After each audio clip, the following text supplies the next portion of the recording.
आप सभी साथियों का हमारे यूट्यूब चैनल में स्वागत है। हमारे देशभक्त क्रांतिकारी हमें इनके जैसा बनना है। मैं आज हम जिस देशभक्त के बारे में पढ़ रहे हैं वो हैं मदन लाल ढींगरा। भगत सिंह जैसे शहीद ए आजम के लिए प्रेरणा का स्रोत बने और उधम सिंह जैसे क्रांतिकारी के लिए पथ प्रदर्शक बने मदन लाल ढींगरा जब इंग्लैंड में ब्रिटिश खुफिया पुलिस के प्रमुख कर्नल वायली पर गोलियां बरसा रहे थे तो देश के युवा क्रांतिकारी उनसे प्रभावित होकर देश की आज़ादी का सपना देखने लगे थे।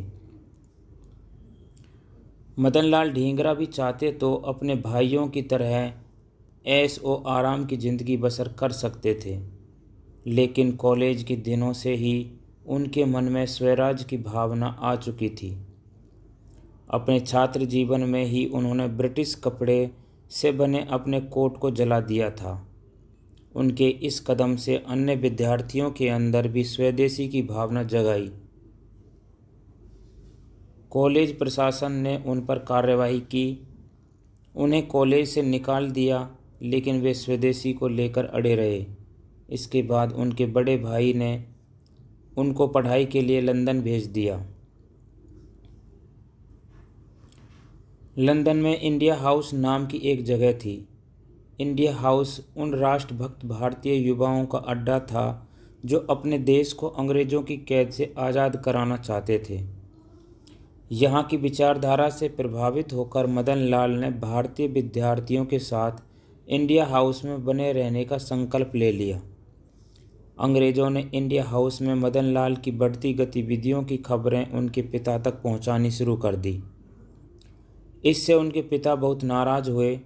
उन्होंने बेटे को उपदेश भरे कई पत्र लिखे, लेकिन मदन लाल अपने पद से नहीं डगमगाए। 1 जुलाई 1909 की शाम को इंडियन नेशनल एसोसिएशन के वार्षिकोत्सव में भाग लेने के लिए भारी संख्या में भारतीय और अंग्रेज इकट्ठे हुए। इसमें कर्जन वायली भी शामिल था। कर्जन का यह रौब था कि उसे eye of the empire in Asia कहा जाता था। कार्यक्रम के दौरान मदन लाल कर्जन वायली से कुछ खास बात करने के बहाने उसके नज़दीक पहुँचे और गोलियां मार दी। अब मदन लाल ने खुद को भी ख़त्म करने के लिए बंदूक अपने माथे पर लगाई, लेकिन गोलियां ख़त्म हो चुकी थी। उन्हें गिरफ्तार कर लिया गया और 26 साल की उम्र में ही फांसी दे दी गई। हमारे देशभक्त क्रांतिकारी हमें इनके जैसा बनना है।